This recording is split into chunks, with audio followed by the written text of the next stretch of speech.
What's going on, y'all? Machiavelli Mills TV. So I'm on Facebook today, right? And I see this post about the movie Baby Boy. And somebody says maturing is realizing Jodie's mama was the real problem.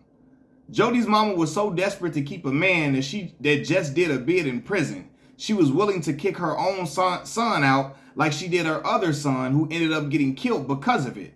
Yeah, she was the major problem. She's saying she was so desperate to keep a man who happened to be a jailbird, just got out of jail, and she wanted to kick Jody out for him after her other son got killed after she put him out for a dude, right?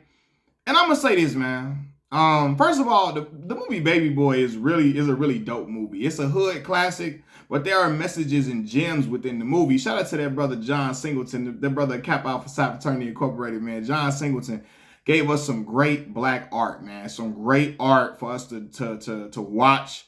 That's timeless and great pieces of work that I can give commentary on. I talked about Boys in the Hood before. I got to do some on higher learning as well.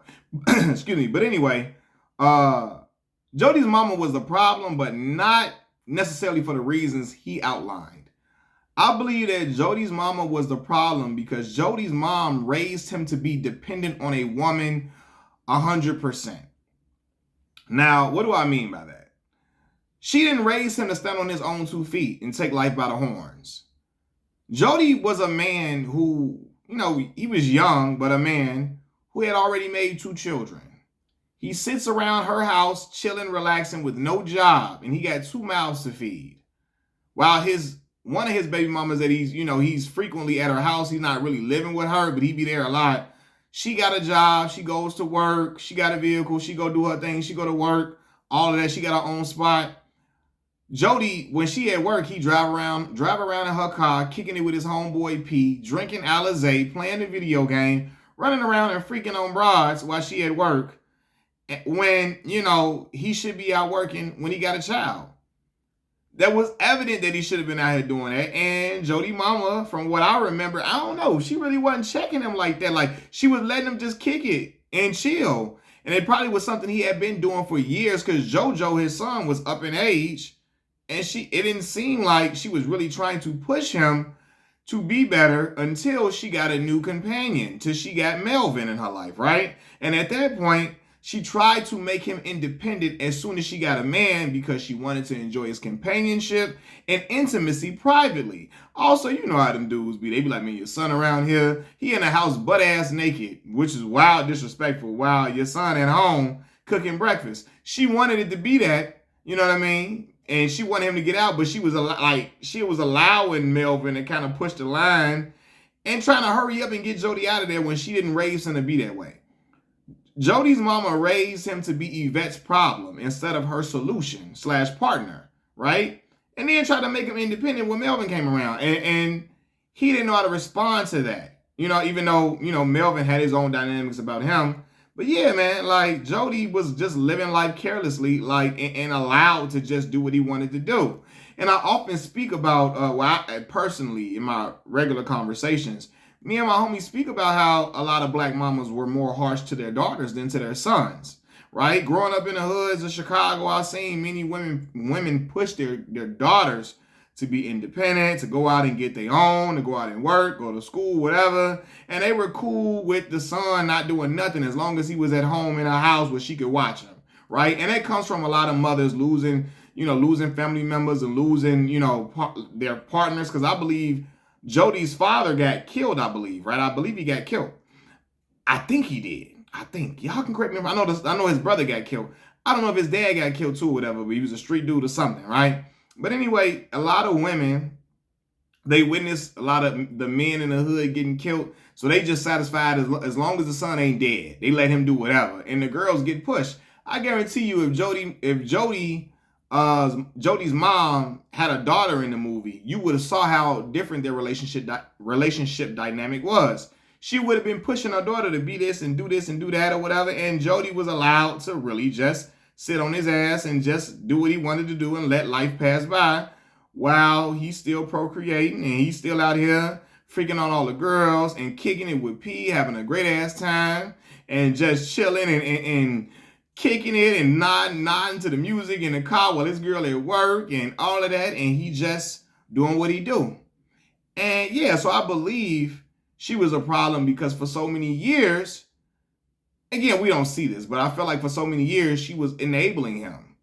She was enabling him to just be a dude who really wasn't really about nothing, to be a father without being a provider, to be a father without having any real responsibility, to be a father, and just be focused on just sex and having a good time rather than being a father. He was a daddy, but he was a father, but it was times where it's just like, he was really being like doing stuff with JoJo and washing them up with him and Yvette getting into it with each other and all of that. We rarely saw the other baby, so yeah, man, it was like she enabled him for a long time until she got a partner that she really was into, and now you're trying to make him flip the switch when it doesn't work like that. You want it to work like that, but it's going to take time. And it did take Jody time to realize he had to go through some trials and tribulations, having to unalive Rodney. Well, P did it, and had, Yvette. And I'm going to say this too, Yvette did some terrible shit too. Like, a dude come out of jail trying to stay with you and your son, you got to get his ass up out of the house. He not staying in your house with your son, this jailbird ass dude. He ended up trying to grape. I got to put the G on the front of the word. Grape. Grape, I'm sorry. He tried to grape Yvette in the house. Jailbird ass dude that's jealous. He wants you. You in love with your baby daddy. He feel like he should have been your baby daddy. All that weird ass, crazy ass dynamic, right? But ultimately, a lot of these things happen because Jody was very childish in the mind. And again, a lot of men, we can be childish in certain ways or certain ideologies, but he was a kid, a child, all in every sense of the word. Anytime you have two children and you don't want to provide for them, you just want to kick it and you don't know where it's coming from, you letting the mamas do the providing and the grandmamas, that's just like, what? Huh? There's no way. I told you I became a parent at 18 years old. And I went to go chase some degrees so I can do everything in my power to be able to take care of my daughter. Even while I was at school, I'm using my refund check and I'm a work study. I work as a work study student in a bookstore. I'm sending home I'm sending home my money to my daughter. I'm sending some money to my daughter when I'm in school. I'm getting $400, almost $500 every 2 weeks, bi-weekly. I'm sending some money home then, you know what I mean? And trying to do what I got to do. So yeah, man, she enabled him, and she was an enabler. She let him lead a life of carelessness and let him live a laissez-faire lifestyle. He kicking it with P, and P was another one. Living off his girl and her mama, not doing nothing but hanging in the street, drinking, playing a game, kicking it with Jody. And these are baby boys. And the monologue that he gives at the beginning of the movie, talking about a black man, got a certain type of, I forgot what he says, but he talked about how black men call, what do they call their house? The crib, all of that. That was deep to me, man. And in the movie, Jody is in his mama's womb. Somebody like, that's the most unnecessary, excuse me, somebody said that is the most unnecessary scene in a movie where he's in the womb and he's hollering and screaming, but it was depicting how he was a child. He was a child still connected to his mama's breast, figuratively. And it was almost like he was still in the womb because his mother was having to feed him, take care of him, nurture him in ways, and he was still seeking nurturing and be taken care of by his baby mama. And still was warned to the other baby mama for sexual pleasure and to be cooked for and all of that, when he couldn't even provide basic necessities for his children, and because he didn't have any type of drive or ambition to do anything for them. Now, eventually he started trying to sell the clothes and all of that, which that was something that he found. But at first, man, he riding around in her car, kicking it after he just made her have an abortion at the clinic. You feel me? Because he didn't want the baby. He realized he making too many babies. And that didn't even motivate him to get a job then. He's still like, can I go get your car since you ain't going to be, since you seeing how you going to be chilling. You ain't really using it right now. Can I go use your car? And he in the car after the abortion, bumping music, chilling, and acting like, hey, this is the greatest time in his life. So, yeah, man, he was a man child, a man cub, as they say in the movie The Jungle Book, the man cub. I watched that a lot with my son, right? So, yeah, man cub. and he was forced to grow up due to some real grown ass circumstances happening, especially when his mom getting a dude in the household and dating a man who I'm sure was telling her, hey, he needs to man up, he needs to be grown, he needs to, hey, do this and do that. And then they even had a conflict about how he needed to mature and how he needed to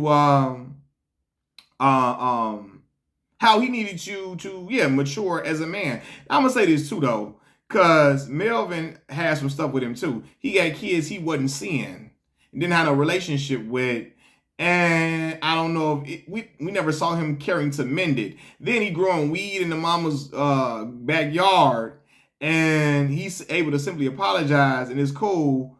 But if it was Jody, she going off. And I think that just came from due to so many years of her caring for Jody.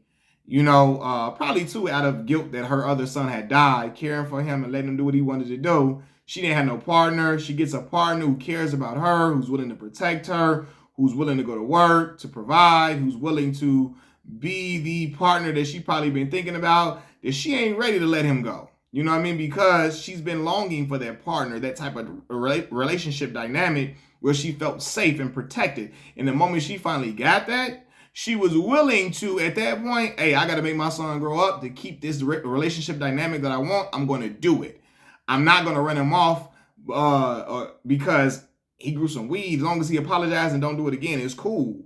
Even though I was snapping on my son because I thought he did it, you know, I'm not going to jump down Melvin's throat about it because, man, this is a relationship that I've been longing for, a partnership that I've been looking for. And the other men that she dated or had kids with, they didn't go that way. They didn't go the way she wanted it to go. And now she got somebody who she feels like is for her. She don't want to let it go. But yeah, man, it's a lot of different stuff in the movie. But it just, Baby Boy was a story of a coming of age in a man, you know, after he been a man cub for majority of his life. Jody and Sweet Pea too. Machiavelli Mills TV, I'm out. Peace.